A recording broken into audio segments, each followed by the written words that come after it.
কোন মহিলা যদি বেপরদার কারণে জাহান্নামে যায়, শুধু ও যাবে না, ওর সাথে কেউ না কেউ রিলেটেড থাকবে। পুরুষ কুড বি ফাদার, বাপ হইতে পারে, বড় ভাই হইতে পারে, তারপর হচ্ছে স্বামী হতে পারে।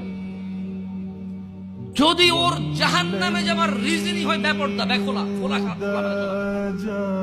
মানুষ হাজার রিজনে জাহান্নামে যেতে পারে। আল্লাহ সবাইকে ক্ষমা করুন এবং হিদায়াত দান করুন, আমিন।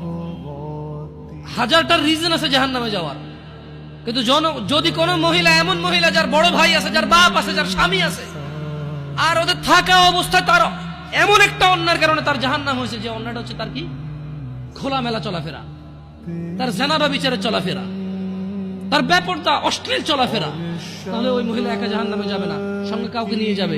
এবার যে লোকটা সংশ্লিষ্ট সময়ে দায়িত্ববান ছিল সে যাবে সঙ্গে। এটা খুব সিম্পল লজিক, কিন্তু কান টানলে কি আসে? কান টানলে কি আসে? ওই মহিলা যদি সংশ্লিষ্ট রিজনে যদি জাহান্নামে যায়, সংশ্লিষ্ট সময়ে যে দায়িত্ববান পুরুষ তার অভিভাবকত্বের মধ্যে ছিল, যার উচিত ছিল তার জন্য সামর্থ্য অনুযায়ী জামা কাপড় কিনা সুন্দর দেখে, সামর্থ্য অনুযায়ী খাবার দাবার ব্যবস্থা করা, তার আর অর্থনৈতিক অবস্থার উপরে ডিপেন্ড করে, সামর্থ্য অনুযায়ী ওর কমফোর্ট জোনে রাখা হবে, সামর্থ্য অনুযায়ী যতটুকু আছে উজাড় করে দেওয়া ওর পিছনে, সংশ্লিষ্ট ব্যক্তিটার জন্য দায়ী থাকবে।